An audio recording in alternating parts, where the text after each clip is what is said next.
Das Wort für die EFDD-Fraktion hat jetzt Herr Vorsitzender Farage.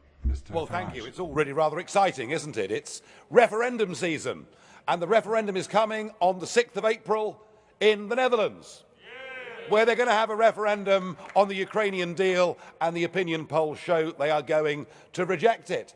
And just today, Mr. Orbán has announced there is going to be a referendum in Hungary, where they're going to have a referendum on whether they should be forced to accept mandatory quotas for migrants after the grievous errors of the EU's common asylum policy, not to mention Mrs. Merkel's pronouncements.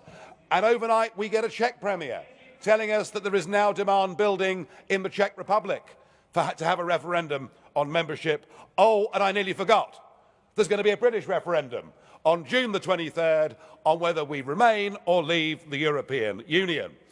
And this follows a 40-hour summit where Mr. Cameron, doing his modern-day impression of Oliver Twist, went up to Mr. Tusk and said, "Please, sir, can I have some more concessions?" Well, he didn't get very much, did he?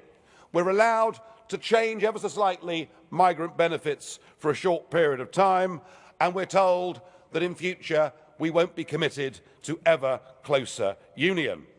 And on the basis of all of that, we're going to have a referendum that the Prime Minister says on a deal that is legally binding. And indeed, Mr. Tusk joined in with this today by saying the British deal was legally binding. To top that off, Mr. Cameron has told us that he will lodge the deal, he will lodge the documents at the United Nations. But frankly, you might as well lodge an old pair of socks, because it's completely meaningless. The fact that you lodge a document there, you could use a safety deposit box. But is this deal legally binding, Mr. Tusk?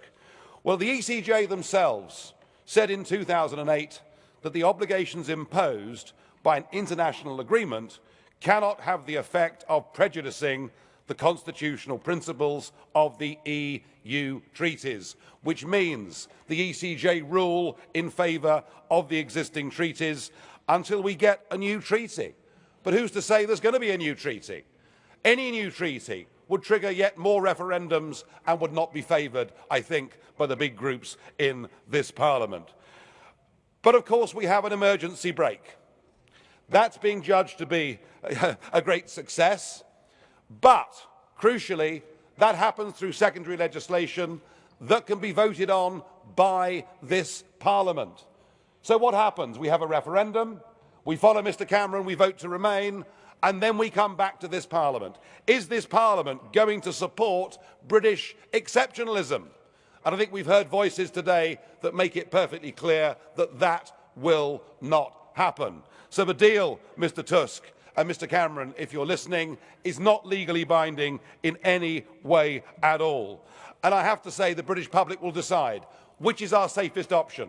Is it safe to stay within an organisation whose own police boss tells us there are 3,000 to 5,000 terrorists that have now come into our continent through the migrant crisis? Or is it safest to take back control of our own borders and our own democracy? After much consideration, I have decided to opt to vote for us to leave.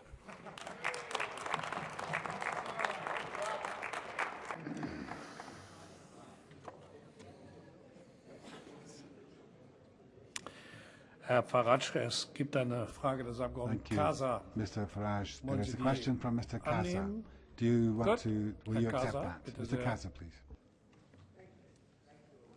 Oops, thank you, Mr. Chairman. Well, we all know that Mr. Farage has been working for Britain to leave since I joined here in Parliament 11 years ago. He has tried local elections in the United Kingdom, but he didn't have any success, did he? Then he went for the general elections in the United Kingdom, hardly a success there. On the contrary, he secured a bigger majority for David Cameron and the Conservative Party. Now, if in the referendum, which he always wanted, the majority of the British people say yes, meaning to stay part of us in the European Union, will he call it a day and retire from politics? Or would he want another chance to stay here, enjoying the company of us Europeans? Well, Mr. Kaza, I don't know who's been briefing you on UKIP's electoral history. You perhaps haven't got a very good memory, I'm not sure.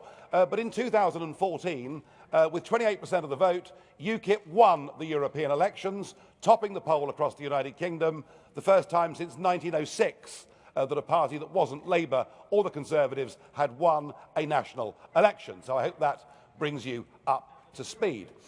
As for the referendum, yeah, I believe it is a once-in-a-lifetime opportunity. I'm certain that if we vote to remain, we're unlikely ever to get another opportunity, and we will sink deeper inside this political union.